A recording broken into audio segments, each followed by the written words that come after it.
तो सारी चीजें जो है एक्चुअली मन के स्तर पे आके खत्म हो जाती हैं, क्योंकि कृष्ण तो रोक ही नहीं रहे, सिर्फ हमारा मन जो है वो इतना सुपर स्ट्रांग है, इतना सुपर स्ट्रांग है कि वो हमें 84 लाख योनियों में घुमा रहा है, बस उस फीलिंग के पीछे, वो फील के पीछे। इसीलिए जब कहा जाता है कि एक शुद्ध हरि नाम लेने से हमारे सारे पाप क्षय हो जाते हैं, हम इतने पाप कर नहीं सकते जितना एक शुद्ध हरि नाम लेने से पाप नष्ट हो सकते हैं। तो फिर हम तो इतने समय से माला कर रहे हैं, फिर हम क्यों नहीं गए ठाकुर जी के धाम? इसीलिए नहीं गए क्योंकि हमारे को वो फील नहीं आ रहा। और वो जो डिफरेंट फील लेने के चक्कर में, डिफरेंट फील लेने के चक्कर में क्या होता है, हम फंस जाते हैं। हम क्या करते हैं, रेस्टलेस हो जाते हैं, हम और ऑप्शंस देखते हैं। नहीं, हरि नाम में मजा नहीं आ रहा, चलो डीजे चले जाए। अरे हरि नाम में अभी मजा नहीं आ रहा, चलो कुछ खाने चले जाए। बहुत मंदिर मंदिर चले गए, चलो अब थोड़ी शादियां अटेंड कर ले। बहुत क्लासे सुन ली, नहीं आज ना थोड़ा मूवी देख लेते हैं। बहुत ये कर लिया, अब वो कर लेते हैं।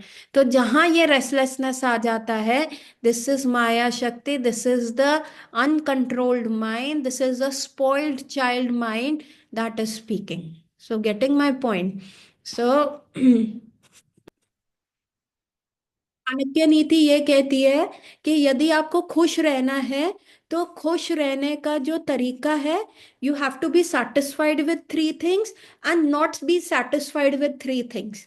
है ना? जो सेटिस्फैक्शन है थ्री थिंग्स का, उसमें आपको रेस्टलेस नहीं होना। वो है the spouse you destiny finds for you and you and up with, जौन सा पति या पत्नी आपको मिलता है, या जौन सा आपके टेबल पे फूड आता है, और जितना पैसा आप अर्न करते हो।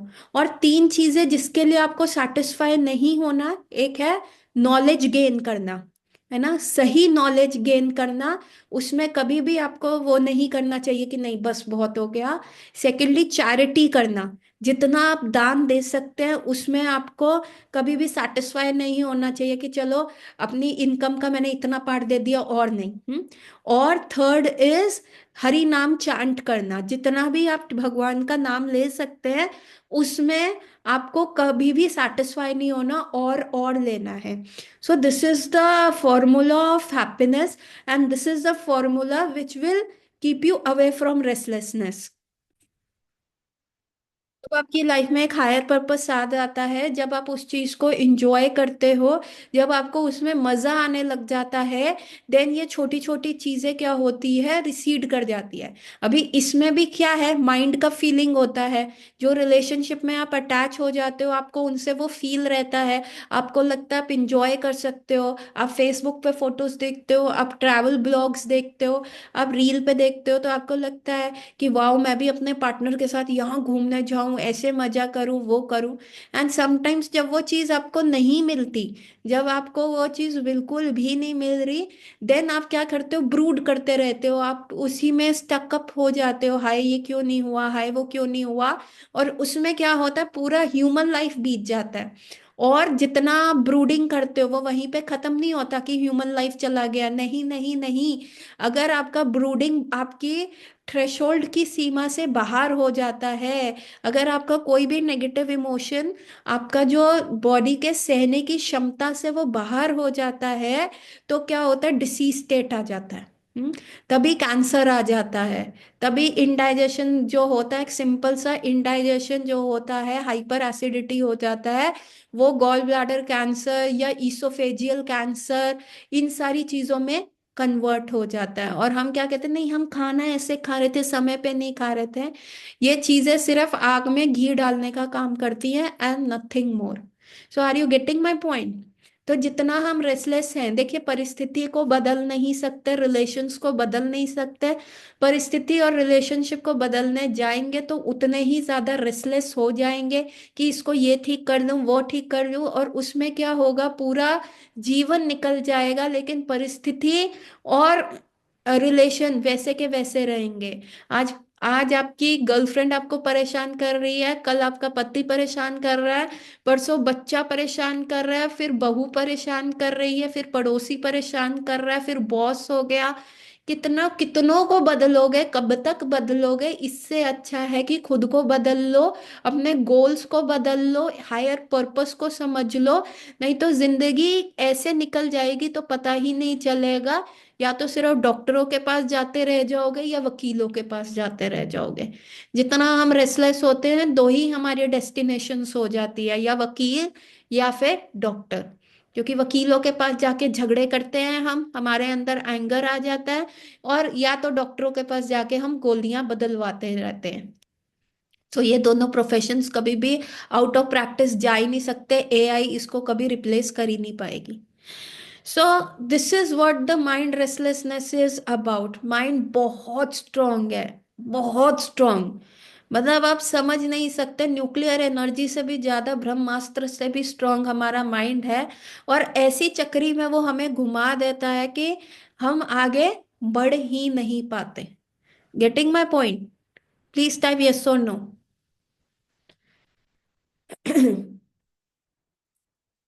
सारे लिखो भाई।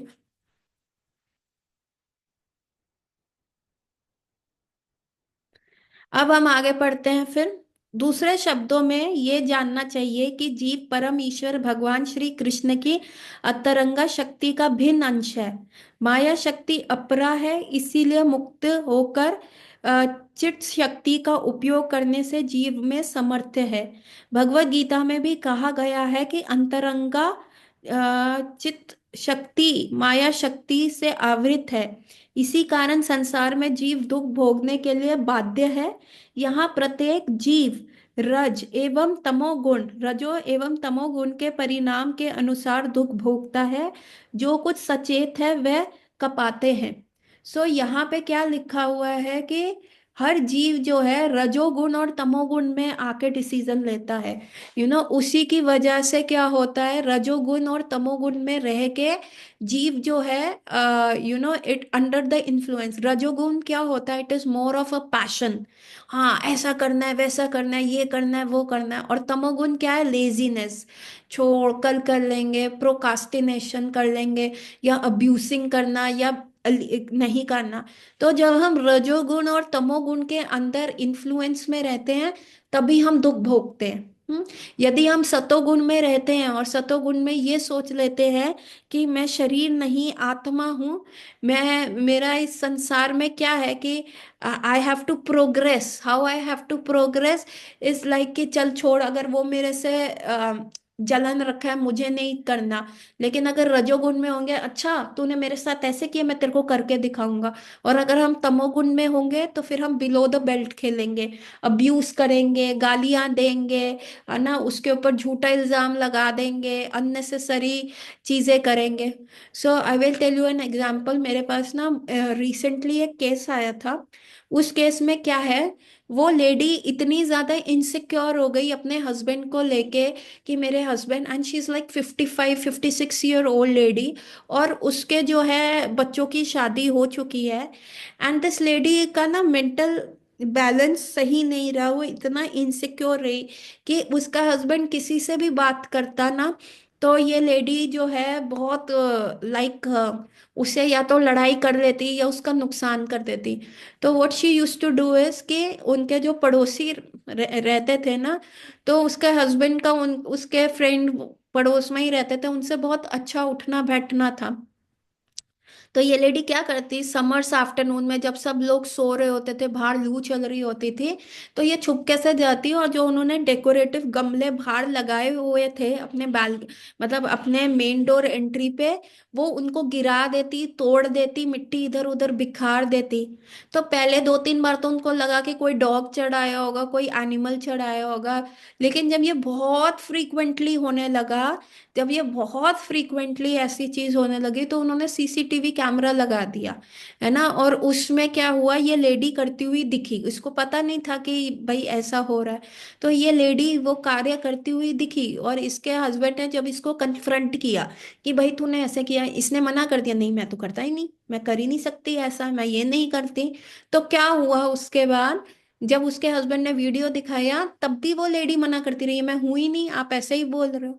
सो व्हाट इज दिस, है ना, दिस इज कॉल्ड तमोगुण, under the influence of a तमोगुण। सच्चा educated lady living in a good society, घर में कोई परेशानी नहीं, जस्ट गेटिंग इनसिक्योर। और इस लेडी का क्या चल रहा है, डिप्रेशन का इलाज चल रहा है ना। ये चुप बैठी रहेगी या बोलेगी तो either she will be abusing, है ना। सो दिस इज हैपनिंग ना, this is under the tamoguna. These depression, anxiety, hyper activity, OCD, these all come under the tamoguna. And रजोगुण के अंदर क्या आता है, BP, blood pressure, sugar, then hyper acidity, gall bladder stone, and then you have kidney stones, है ना। ये सारी चीजें आपकी रजोगुण में आती हैं। तो आप देखिए ये सारी चीजें रजो और तमोगुण के इन्फ्लुएंस के अंडर ही क्या है, हम क्या है, दुख भोग रहे हैं। We are under the influence of dukh. लेकिन जब हम सतोगुण में रह जाएंगे तो हम ऑटोमेटिकली इन चीजों से डिटैच होना शुरू हो जाएंगे। हमें मैटर ही नहीं करेगा, अच्छा वो व्यक्ति ऐसे बोल रहा है। तो आपको ना परिस्थिति नहीं चेंज करनी, व्यक्ति नहीं चेंज करना, आपको अपना कॉन्शियसनेस बदलना है, आपको अपना परसेप्शन बदलना है चीजों को लेके। आपको उस फॉल्स ईगो को त्यागना है जो कहता है अच्छा मैं इसकी पत्नी थी, अच्छा मैं इसकी गर्लफ्रेंड थी, अच्छा मैं इसकी बॉस थी, मैं इसकी पड़ोसी थी, मैं इसकी द गुड फ्रेंड थी, इसने मेरे साथ ऐसे कर दिया, मैं बताता हूँ।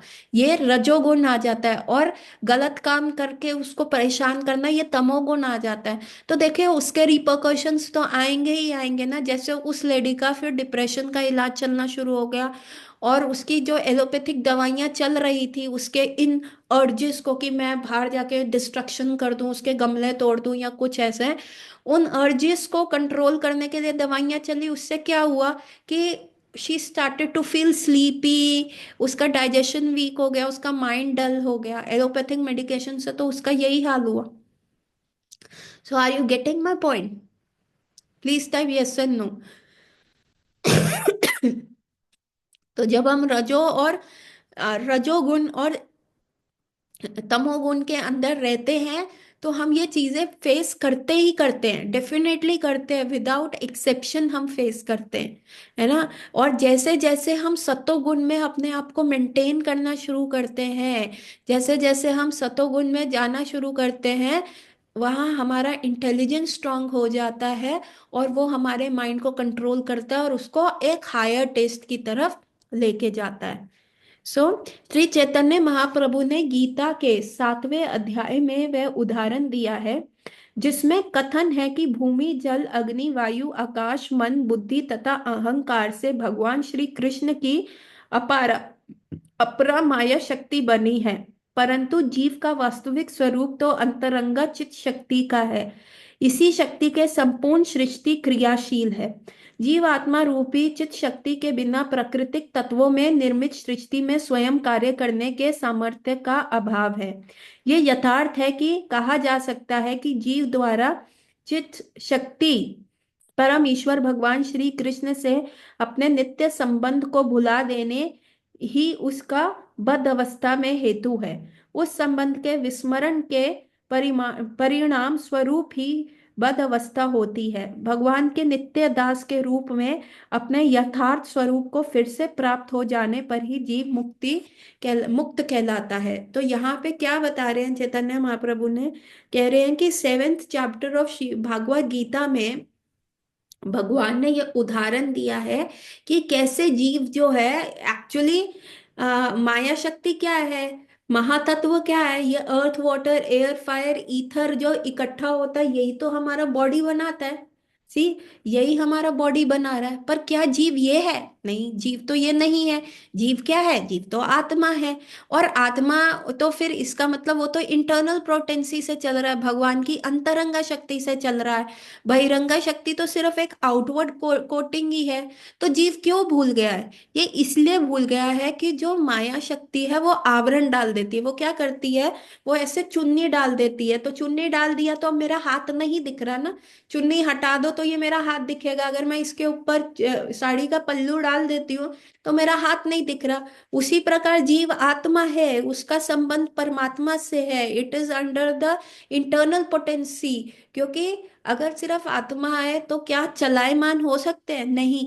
परमात्मा भी साथ में आते हैं, तो वो पावर हाउस साथ में आते हैं और वही आत्मा को सपोर्ट देते हैं, तभी मेरा शरीर चल रहा है, तभी मेरी वाणी यूज हो रही है, तभी मैं इधर उधर चल पा रही हूँ। लेकिन हम क्यों ये भूल जाते हैं? हम आउटवर्ड कोटिंग को क्यों ही देखते रहते हैं? Oh this is my eyes, this is my face, this is my hair. हम आउटवर्ड कोटिंग से ही क्यों रिलेट कर लेते हैं कि ओ आई एम अ डॉक्टर?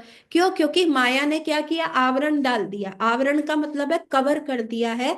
अब जिस प्रकार मेरा हाथ नहीं दिख रहा, उसी प्रकार आत्मा के ऊपर ये आवरण डल जाता है कि नाउ मैं ये शरीर ही हूं। मैं क्या हूं? मैं ये दुपट्टा ही हूं, मैं ये साड़ी का पल्लू ही हूं। पर एक्चुअली ये क्या है? ये हाथ है। पर इसके ऊपर ये डाल दिया तो इसको क्या लग रहा है? अरे मैं तो कलरफुल दुपट्टा हूं, मैं तो कलरफुल साड़ी ही हूं। तो उसको ये लग रहा है। तो ये जो है इसको कहते हैं बद्ध अवस्था। इसको कहते हैं बद्ध अवस्था।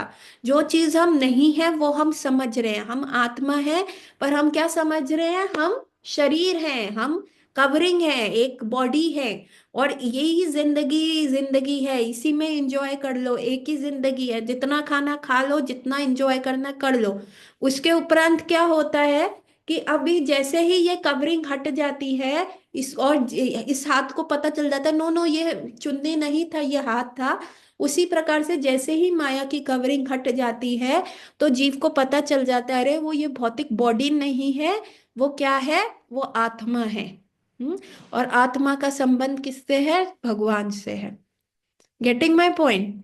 सो दिस इज कॉल्ड मुक्त अवस्था। जब हम ये माया देवी के आवरण से हट जाते हैं, दैट इज कॉल्ड मुक्त अवस्था। ठीक है।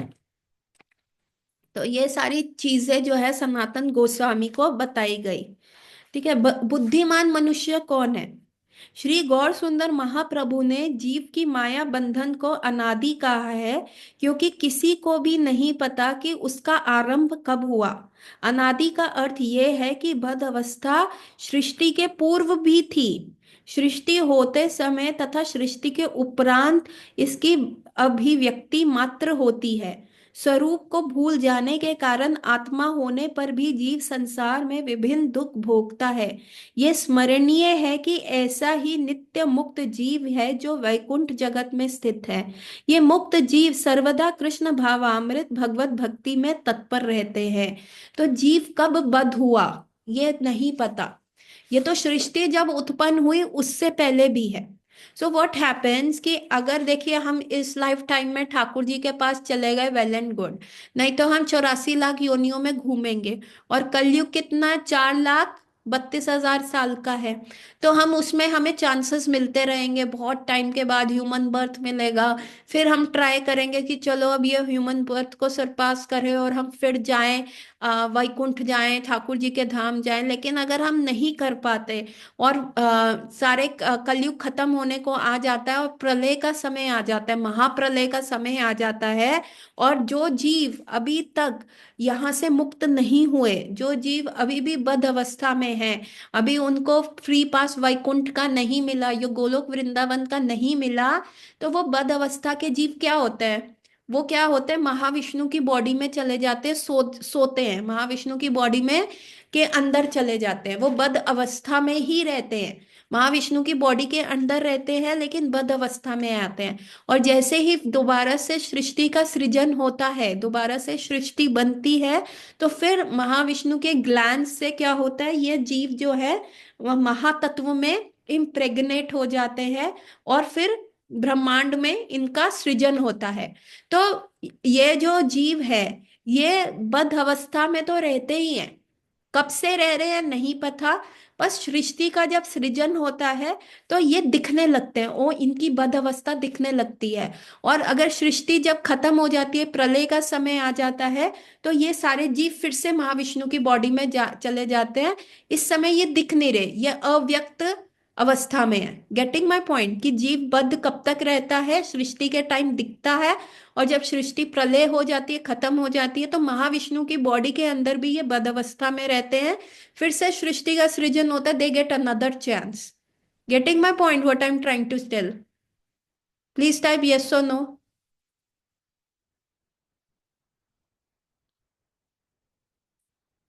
प्लीज सब लिखिए। और do you want me to repeat? So getting what is baddha avastha, और बद्ध अवस्था कब तक चलती है, ये सारी चीजें बताई गई हैं।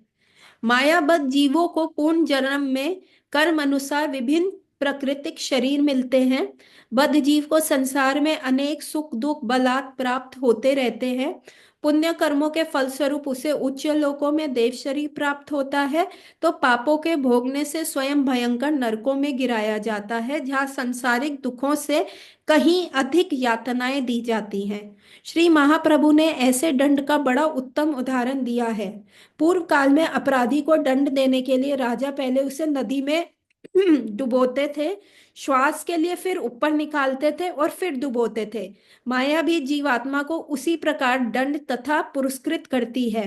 दंडित करने के लिए उसे यातनाओं के जल में डुबोती है और पुरस्कार के समय कुछ समय के लिए बाहर निकालती है। उच्च लोक अवस्था जीव में उच्च स्तर की प्राप्ति स्थायी कदापि नहीं होती। जल में डूबने के लिए फिर नीचे आना ही होगा।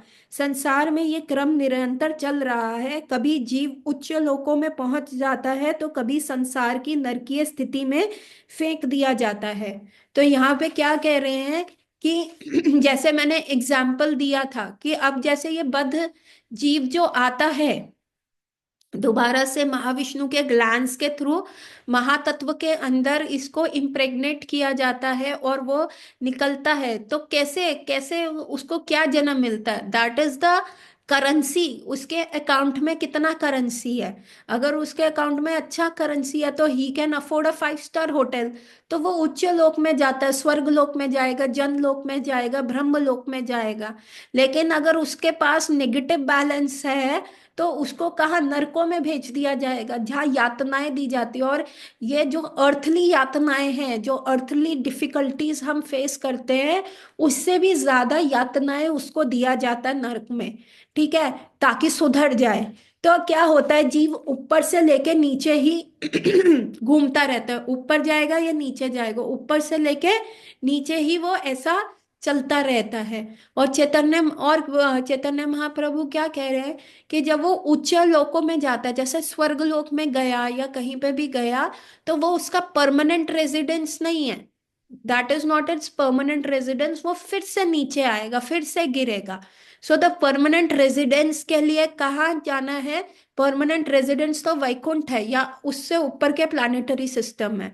तो जीव को जैसे ही उसका अकाउंट खाली हो जाता है तो वो नीचे आ जाता है। और चैतन्य महाप्रभु ने ये एग्जाम्पल किससे कंपेयर किया, जो हमने पहले पढ़ा था, कि कैसे राजा जो है पानी में उसको डुबोता है प्रिजनर को, और जब वो पूरा उसका सांस रुक जाता है, ऑलमोस्ट मरने वाला होता है, तो राजा उसका सर ऊपर कर लेता है। और जब उसको एक सांस मिलती है उसको लगता है वाह, यही जीवन का सुख है, और फिर से राजा क्या करता है, उसको पानी में डिबो देता है। तो यही होता है जब हमारे साथ बहुत अच्छा है तो पुरस्कार मिल रहा है जो वो एक सांस का, तो हम उच्च लोक में हैं, स्वर्ग में हैं, या अपर प्लैनेटरी सिस्टम में है। लेकिन जैसे ही राजा हमें पानी में डुबो रहा है, जैसे ही हमें अपने गुनाहों की सजा मिलती है, तो फिर हमारी परिस्थिति क्या होती है, नरक की हो जाती है। देखिए, दिस इज प्री डेस्टिन। आपको कैसा जीवन पार्टनर मिलेगा, आप कितना पैसा कमाएंगे, आप कितना भोग करेंगे, जैसे मैंने बताया ना, प्रारब्ध इस प्रारब्ध की हमने क्लास ली थी कार्मिक की। तो प्रारब्ध जो होता है वो फिक्स होता है। वो कैसे फिक्स रहता है प्रारब्ध की? फर्स्ट थिंग इज कि आपकी आपकी जाति सेम रहती है, आपकी आयु सेम रहती है, और आपका भोग सेम रहता है। अब भोग में क्या होता है कि कितना पैसा कमाओगे, अपने पति के साथ कितना घूमोगे फिरोगे, या आपका बॉस आपके साथ, मतलब भोग भोग करना है, इंजॉयमेंट। तो कितना आप इंजॉय कर पाओगे, दैट इज ऑल। अगर आप 5 स्टार होटल को अफोर्ड कर सकते हो तो आप 5 स्टार होटल में जाओगे जहाँ पे अच्छी फैसिलिटीज है। लेकिन अगर आप 5 स्टार होटल को नहीं अफोर्ड कर सकते तो आपको ढाबे में खाना खाना पड़ेगा, जहाँ पे प्रोबेबली क्लीनलीनेस भी नहीं होएगी। So getting my point. So that is depending on your प्रारब्ध। और ये प्रारब्ध फिक्स होता है, और प्रारब्ध can only B change bye प्रगाढ़ हरि नाम। जब आप प्रगाढ़ तरीके से हरि नाम करते हो, देन ओनली प्रारब्ध चेंजेस। सो इस संदर्भ में श्री गौर सुंदर महाप्रभु ने भगवान श्री कृष्ण के पिता श्री वासुदेव एवं नारद जी के संवाद श्री भगवत भागवतम के निम्नलिखित श्लोक का पाठ किया है। उन्होंने कहा है, महाराज निमि को नव योगेश्वर के उपदेश के इस श्लोक में माया को जीव द्वारा श्री कृष्ण ने अपने नित्य संबंध की विस्मृति बताया गया है। वास्तव में माया का अर्थ है जो यथार्थ में नहीं है, जिसका कोई अस्तित्व नहीं है। अतः ये मानना गलत होगा कि जीव का परम ईश्वर भगवान श्री कृष्ण से कोई संबंध नहीं है। भगवान के अस्तित्व में विश्वास ना रखना अथवा उससे अपना कोई संबंध ना मानना माया है। जीवन की इस असत्य मान्यता में तन्मय होने के कारण ही मनुष्य सदा भयभीत एवं उद्विग्न रहता है। भाव यह है कि भगवान से बहिर्मुखता ही माया है। वैदिक शास्त्रों का वास्तविक ज्ञाता भगवान श्री कृष्ण की शरण अवश्य ग्रहण करता है और उन्हीं को जीवन का परम लक्ष्य बना लेता है। भगवान से अपने संबंध के स्वरूप स्थित में भूल बैठते ही जीव माया के बंधन में पड़ जाता है।